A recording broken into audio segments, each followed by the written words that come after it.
চীনের বিমান চলাচলের উন্নয়নে আরেকটি যুগান্তকারী সংযোজন হতে যাচ্ছে। বিশ্বের বৃহত্তম অফশোর বিমানবন্দর নির্মাণ করছে দেশটি, যা অবস্থিত একটি কৃত্রিম দ্বীপে। এটি শুধু চীনের নয়, বিশ্বব্যাপী বিমান চলাচল খাতে একটি নতুন দিগন্ত উন্মোচন করবে।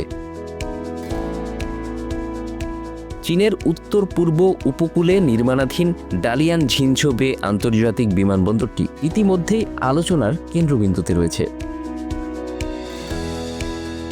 সিএনএনের এক প্রতিবেদন অনুযায়ী বিমানবন্দরটি ২০ বর্গ কিলোমিটার বা ৭.৭ বর্গমাইল এলাকা জুড়ে বিস্তৃত হবে।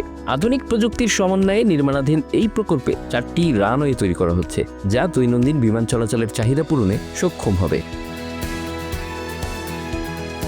বিমানবন্দরের সবচেয়ে আকর্ষণীয় বৈশিষ্ট্য হল এর বিশাল যাত্রী টার্মিনাল। ৯ লাখ বর্গমিটারের এই টার্মিনালটি প্রতি বছর প্রায় ৮ কোটি যাত্রী পরিবহনের লক্ষ্য নিয়ে নির্মিত হচ্ছে। বিমানবন্দরটি বছরে ৫,৪০,০০০ ফ্লাইট পরিচালনার ক্ষমতা রাখবে। এই বিশাল প্রকল্পের প্রথম পর্যায়টি ২০৩৫ সালের শুরুর দিকে খোলার পরিকল্পনা রয়েছে। বিমানবন্দরটির নির্মাণ কাজ দ্রুত এগিয়ে চলেছে এবং এটি ইতিমধ্যেই চীনের সোশ্যাল মিডিয়া প্ল্যাটফর্মগুলোতে ব্যাপক সাড়া ফেলেছে। উইচ্যাটের ডালিয়ান ঝিনঝো বে ইন্টারন্যাশনালের একটি পোস্টে বলা হয়েছে, দেশের বৃহত্তম অফশোর বিমানবন্দরটি সমুদ্রপৃষ্ঠ থেকে ধীরে ধীরে উপরে উঠছে, যেমন পূর্বে সূর্যোদয় হয়। এই উক্তিটি প্রকল্পটির ভৌতিক সৌন্দর্য এবং প্রযুক্তিগত উৎকর্ষকে তুলে ধরেছে।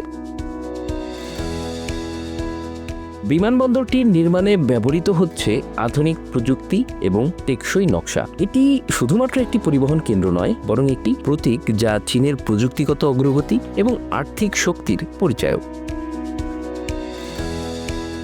বিমানবন্দরটি নির্মাণের জন্য প্রয়োজনীয় অর্থায়ন এবং পরিকল্পনা অত্যন্ত সূক্ষ্মভাবে সম্পূর্ণ হয়েছে।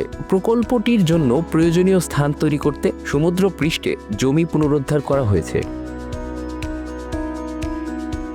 ডালিয়ান ঝিনঝো বে বিমানবন্দর চীনের আন্তর্জাতিক বিমান পরিবহন খাতে একটি বড় ধরনের ভূমিকা পালন করবে। এটি শুধুমাত্র দেশীয় পর্যটন নয়, বরং আন্তর্জাতিক বাণিজ্যে এবং ভ্রমণের ক্ষেত্রেও একটি গুরুত্বপূর্ণ কেন্দ্র হিসেবে কাজ করবে।